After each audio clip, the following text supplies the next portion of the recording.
Saudara-saudari terkasih, apakah saudara sudah memulai hari ini dengan penuh sukacita dan punya niat untuk berbuat baik meskipun kecil? Semoga Tuhan memberkati niat baik saudara. Dalam perjalanan sejarah umat manusia, kita semua semakin ke arah saat ini, kita semakin merasa bahwa hidup semakin sulit. Ekonomi juga semakin berat, melemah. Angka kemiskinan juga naik. Bahkan orang yang kelaparan mencapai ratusan juta, tidak bisa makan. Yang terjadi adalah bahwa kita semakin menjauh dari alam. Padahal ketika kita dekat dengan alam, kita pasti bisa makan. Pasti. Karena alam itu menyediakan berlimpah-limpah makanan untuk kita supaya kita bisa hidup. Bukan hanya makanan, tetapi juga sumber energi seperti matahari, juga oksigen, dan banyak hal positif. Energi positif untuk kita bisa hidup. Energi kehidupan. Apapun yang dibuang ke dalam bumi, dia akan bertumbuh. Karena ada daya hidup yang sudah disiapkan oleh Tuhan, yang membentuk bumi ini miliaran tahun dengan segala macam energi positif, ion-ion yang dibutuhkan untuk kehidupan manusia.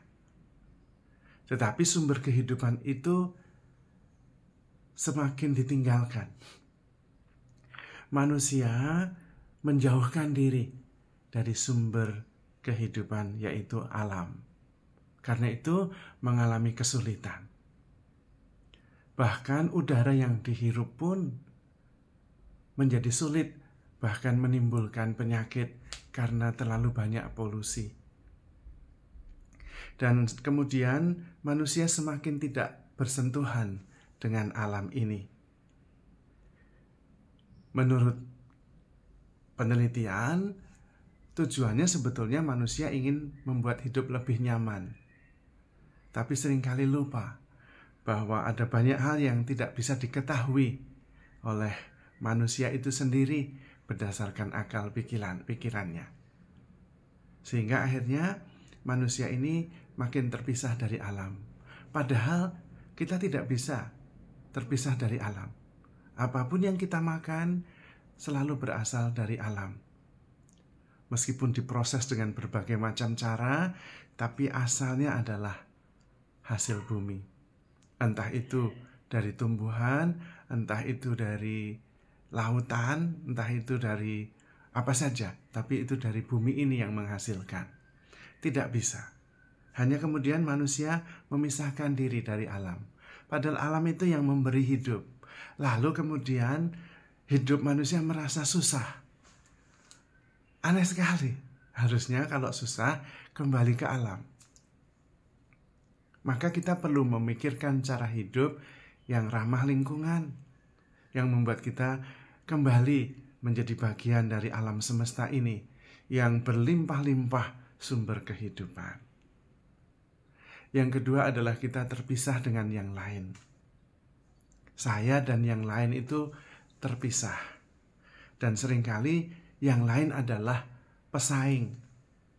Dan karena pesaing kadang-kadang membahayakan dan mengancam. Dan karena itu ada yang kemudian yang lain itu dihilangkan. Supaya tidak mengancam. Dan itu terjadi dengan perang, dengan genosida, berusaha menghapus ras-ras tertentu. Karena yang bukan dirinya dianggap berbahaya, membahayakan. Maka rasis itu adalah bentuk lain dari ungkapan bahwa yang lain itu perlu dihilangkan saja. Karena itu manusia tidak bisa tenang. Karena sebetulnya manusia tidak pernah bisa hidup tanpa yang lain. Dan yang ketiga, kita juga terasing dengan diri sendiri. Karena itu banyak yang justru berpikir, tetapi pikirannya melawan diri sendiri. badannya melawan dirinya sendiri. Dan karena itu sekarang ini angka bunuh diri makin tinggi. Bahkan di kalangan anak muda yang harusnya masih mempunyai optimisme, masih mempunyai antusias, semangat, idealisme. Karena bahkan dengan dirinya sendiri tidak bersatu. Dan karena itu ajaran Tuhan intinya adalah supaya kita semua bersatu. Bahkan dia berdoa kepada Bapaknya, "Ya Bapa, aku berdoa supaya mereka semua ini satu, seperti Engkau dan aku ya Bapa adalah satu." Kalau kita satu, ya nggak ada persaingan, ya nggak ada bahaya. Wong Engkau ya saya. Tapi sulit sekali memahami hal ini dan menjalani dan mengalaminya. Karena memang dipikirkan sulit, tetapi mengalami bisa. Dan Tuhan sebetulnya memberi gambaran yang bagus, yaitu antara pokok anggur dan rantingnya. Ranting dan pokok anggur itu ya satu. Kalau kita mengatakan, oh di sana ada pohon anggur, ya itu termasuk rantingnya, termasuk batang utamanya itu, pokoknya, itu pohon anggur. Apakah ranting bukan bagian dari pohon anggur? Apakah batangnya, pokoknya bukan bagian dari pohon anggur? Satu. Dan carang ranting anggur itu bukan hanya satu. Ada ranting-ranting yang lain. Yaitulah kita. Kita itu satu di dalam Tuhan. Yang lain adalah ranting-ranting yang juga menempel pada pokok yang sama. Karena itu kita tidak perlu saling berlawanan. Seperti tangan dengan kaki memang berbeda, tapi satu. Tidak masuk akal kalau tangan dengan kaki saling bermusuhan. Tidak kompak.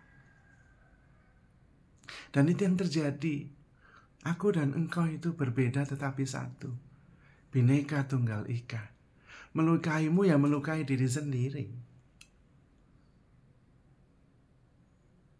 Kita diminta untuk menghayati diri kita sebagai satu kesatuan. Memang langkahnya adalah mencintai. Mencintai itu menyatukan.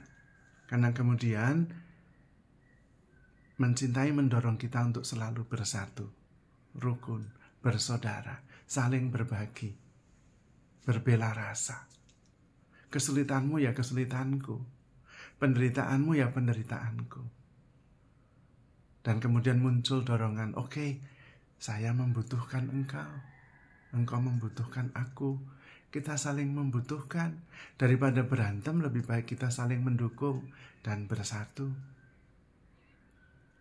Dan kemudian kita juga mulai menyadari bahwa bukan hanya dengan yang lain, orang lain kita adalah satu. Dengan semesta juga adalah satu. Dan kalau kita memelihara persaudaraan, kita pasti dipelihara. Kalau kita memelihara alam, kita pasti dipelihara. Alam itu prinsipnya memelihara. Maka kalau kita memelihara pasti dipelihara. Kenapa hidup kita susah? Karena kita tidak memelihara alam. Mengapa hidup kita susah? Karena kita tidak memelihara saudara-saudari kita.